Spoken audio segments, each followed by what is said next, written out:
Inteligência Artificial, aula 3.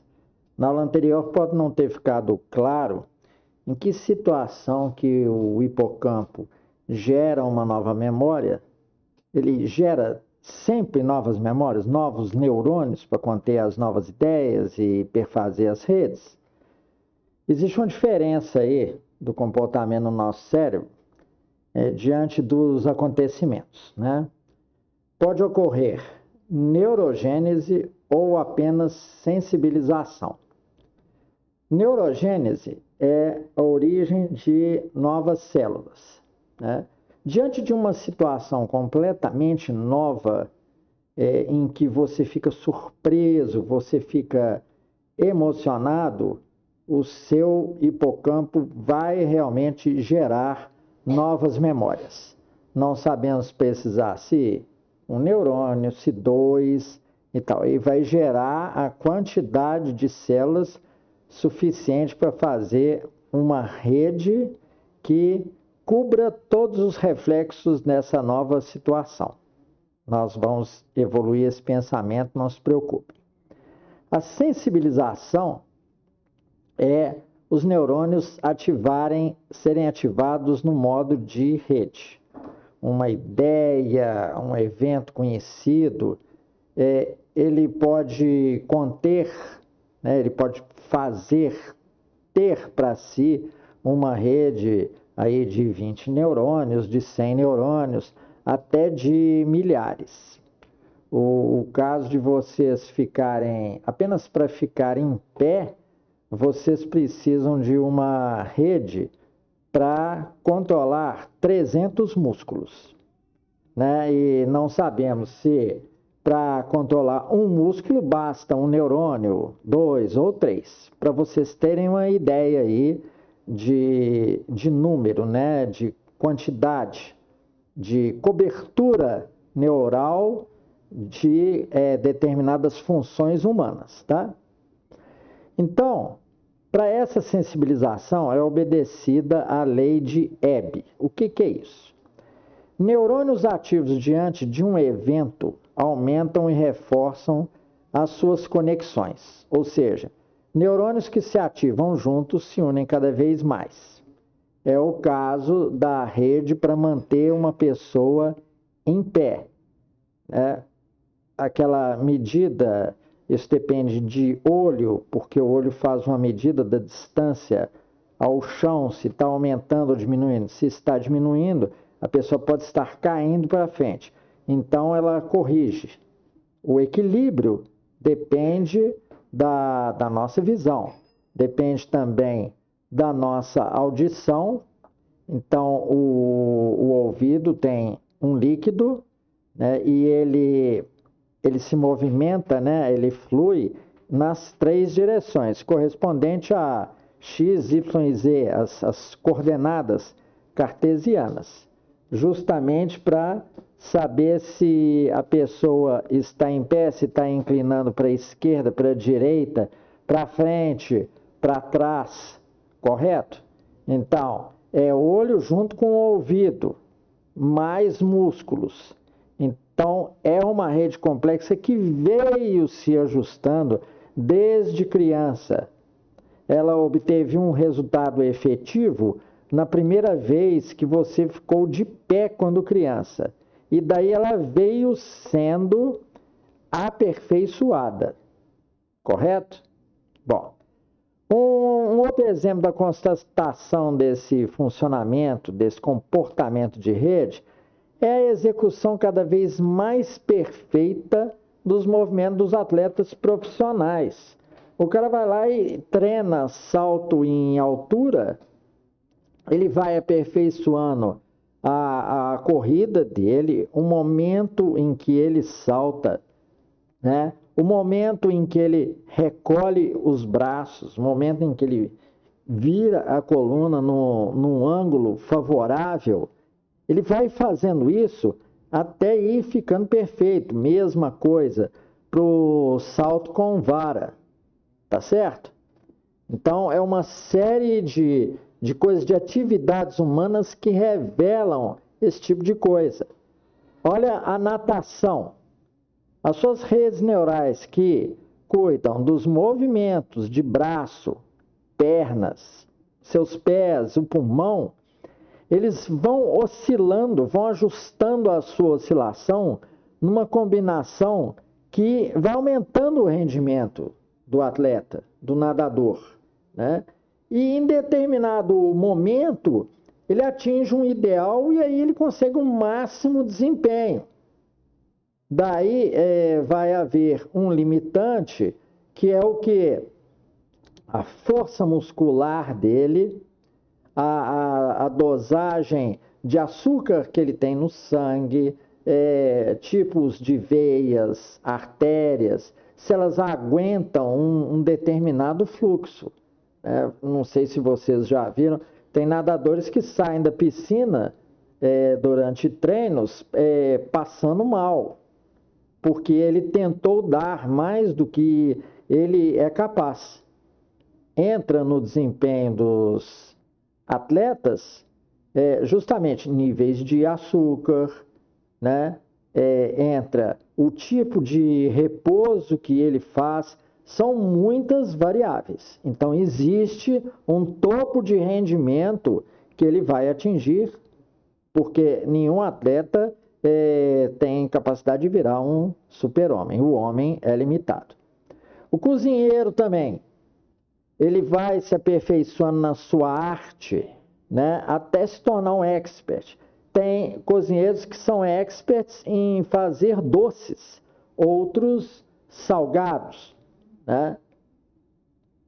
Mesma coisa ocorre com professores cientistas. Todos esses exemplos aí, ó, atirador de elite, detetive de polícia, psicólogo, psiquiatra, advogado, juiz e por aí vai. Neste ramo, aqui embaixo, nesse terceiro, entra uma coisa chamada o conhecimento, a busca pelo conhecimento. Ele vai atingir rendimentos, né, expertise cada vez maior à medida em que ele for procurando o conhecimento, for estudando e for cruzando esses conhecimentos, né? Esse cruzamento vai ficar claro quando a gente explicar a seguir as redes neurais. Bem, vamos ter uma ideia dessas redes neurais. Você é bombardeado a vida inteira de novas ideias, novos conceitos, itens como nós falamos na aula anterior. Esses itens são as entidades que você conhece, substantivos, adjetivos. Você vai fazendo associações ao longo da sua vida inteira. Vejamos aqui o que aconteceu para a gente bolar a ideia, ter uma ideia do que é telecomunicação. Isso não existia nos tempos primitivos, tá? Olhem aqui a parte horizontal. Vamos começar com comunicação e distância. A telecomunicação, tele é um prefixo que indica distância. A telecomunicação é a comunicação à distância.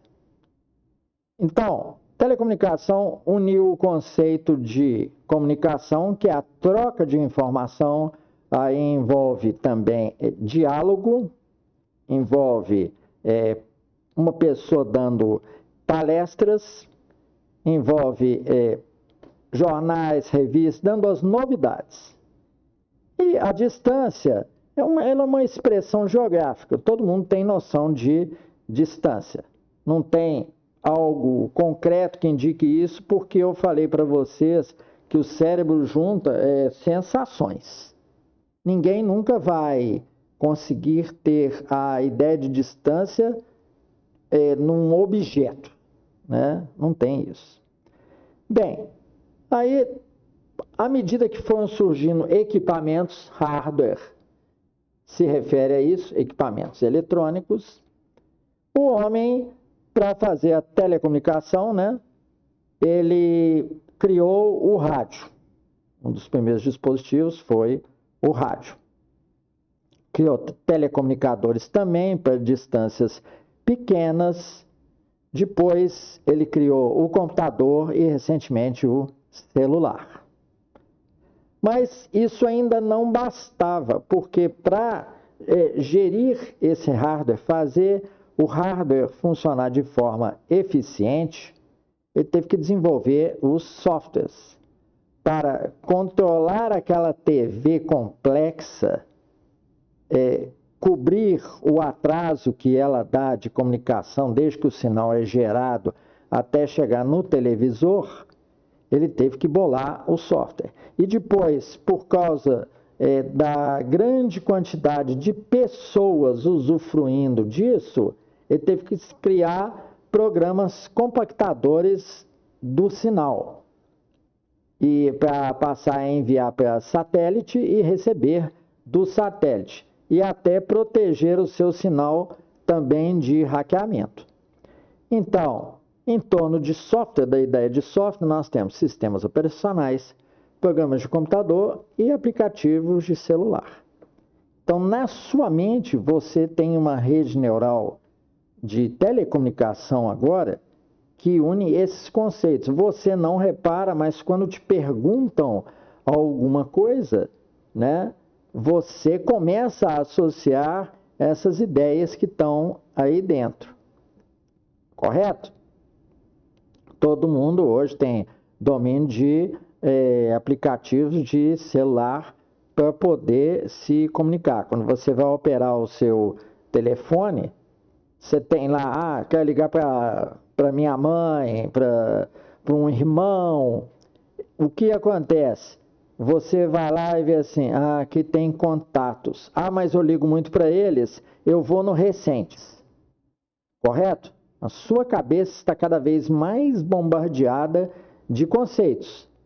E por isso que algumas pessoas reclamam de estar esquecendo das coisas. Ainda tem as senhas. Cada programa que você usa, cada sistema, você precisa de uma senha. É a senha para o aplicativo de banco, é a senha para o programa, para a entrada no login, né? Entrada nos sistemas do seu trabalho e por aí vai. Correto? Então, ainda dando mais ideias de redes neurais, temos aqui a sua ideia de lar. Como vocês devem estar percebendo, as suas sensações para ideias, para conceitos, não tem nada concreto. Lar não é sua casa. O lar é uma ideia complexa que combina a sua casa, como dos funcionais, quartos, né, quarto de dormir, a sala de TV, o banheiro, a cozinha, com família, pai, mãe e irmãos. Quando você se casa, é esposa, marido. Mas, além disso, existe uma coisa que está na sua cabeça, que é a comida, refeições compartilhadas. Você, um dia, quando novo, comeu com seus familiares. E também está associada a ideia de descanso. O sono compartilhado, todas as pessoas na sua casa dormem na mesma hora, praticamente. Né? De noite está todo mundo dormindo. Você acorda de madrugada, você precisa ir no banheiro, aí você não faz barulho, por quê? Para não acordar os outros. Então, certas ideias que você tem, a maioria delas não é uma coisa só, é uma rede. Para algumas pessoas, certos pontos da rede são mais importantes que os outros. Às vezes a pessoa ela não trabalha, então o dominante para ela é descanso e comida. Né? Família, pai, mãe, irmãos, ela vê pouco, eles só chegam de noite. Então, as ideias, elas têm um balanceamento de pessoa para pessoa, correto?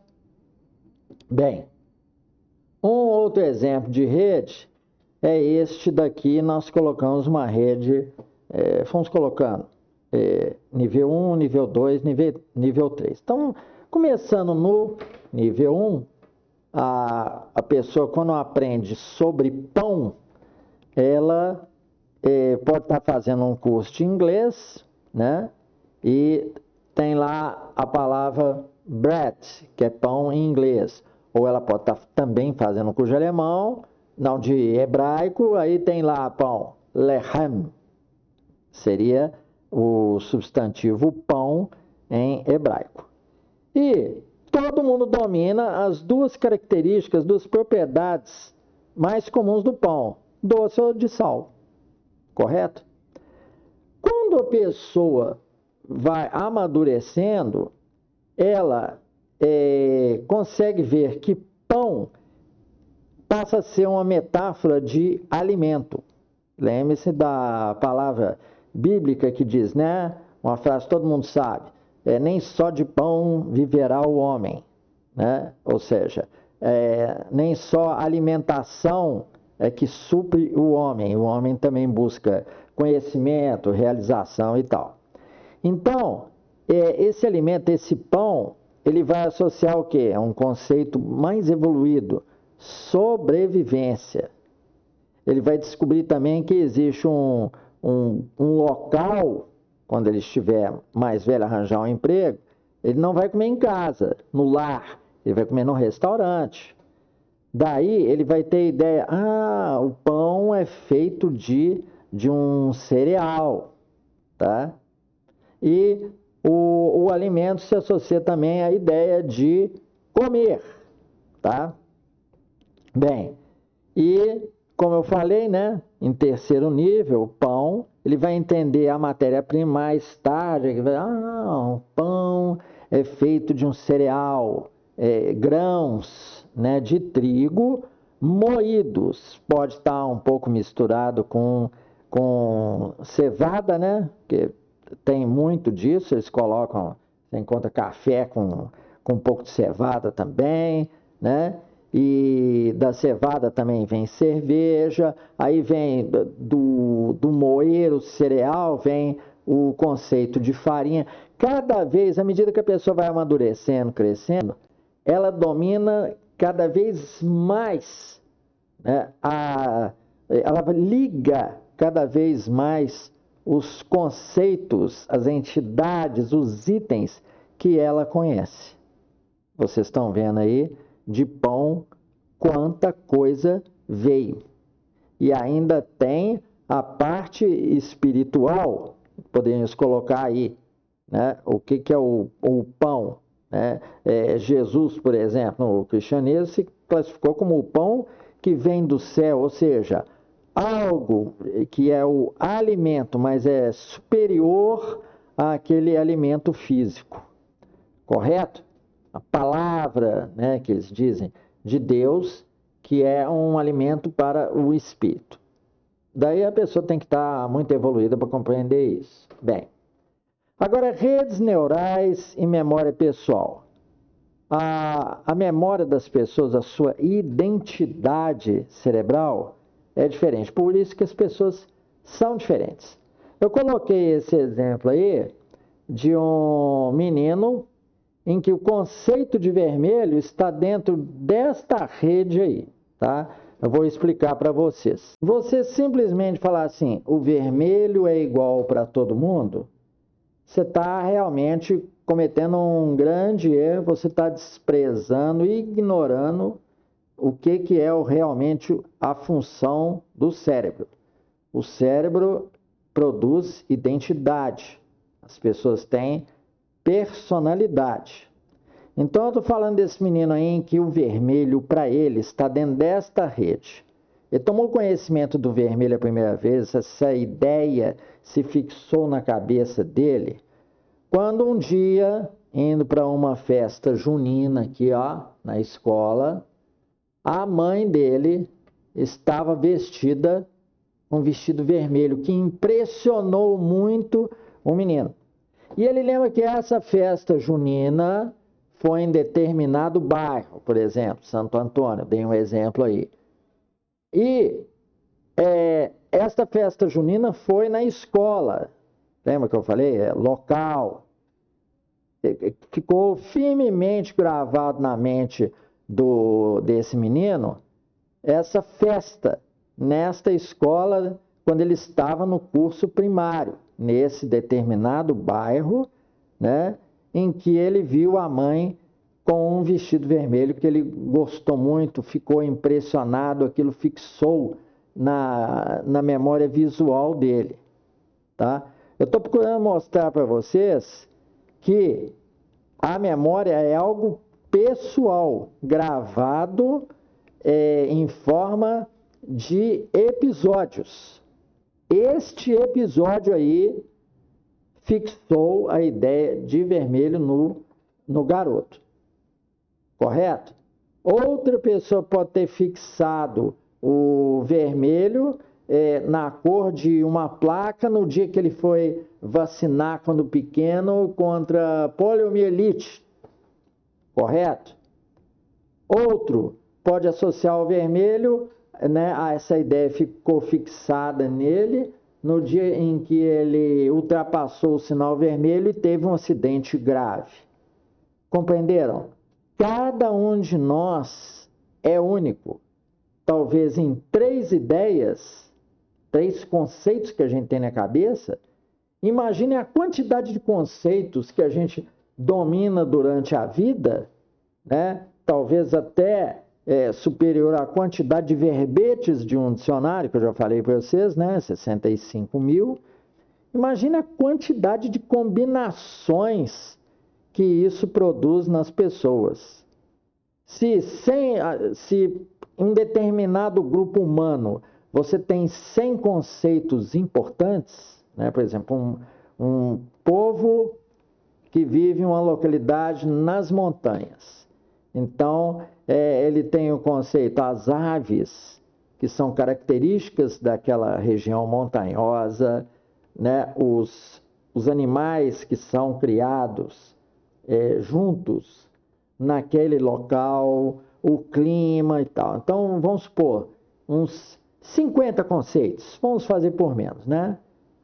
Naquele grupo que vive em um local limitado, com 50 conceitos dominantes, mais comuns entre elas, você vai ter, mesmo em 10 mil habitantes, pessoas muito diferentes, correto? As combinações na cabeça, a forma em que eles foram fixando conceitos na cabeça, como eu mostrei nesse caso do vermelho, é diferente para cada pessoa.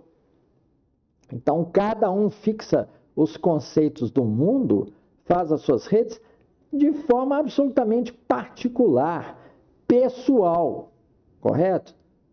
Nós somos realmente indivíduos. Isto, de ver um mundo diferente, caracteriza a nossa individualidade, correto? Então, aqui foi uma aula que explicou comportamento, identidade, né, na forma de rede neural. Cada um é um conjunto de redes neurais diferentes. Se você fosse definir uma pessoa, né, você poderia definir dessa forma. Tá bom? Explicamos também como que são adquiridos os nossos dons, né, físicos ou até intelectuais de forma única aí, e as situações, né, velhas e novas, quais influências tem sobre o nosso cérebro. Nosso cérebro é realmente maravilhoso e esse órgãozinho aí, hipocampo, é muito, muito determinante na nossa vida, correto? Cuidem bem da sua cabeça, alimentem-se direito, façam atividade física, porque a manutenção da saúde mental é importante demais para o corpo, né? Já que é o cérebro que controla o corpo. E tudo que vocês estiverem aprendendo, podem treinar, buscar o conhecimento nessa área que vocês vão ficar bons. Isso é uma capacidade que toda pessoa humana tem. Não diga que você é incapaz de fazer alguma coisa, que é impossível você ficar bom naquilo. Correto? Então, muito obrigado por sua atenção, pela sua paciência. Esse é o final da aula 3.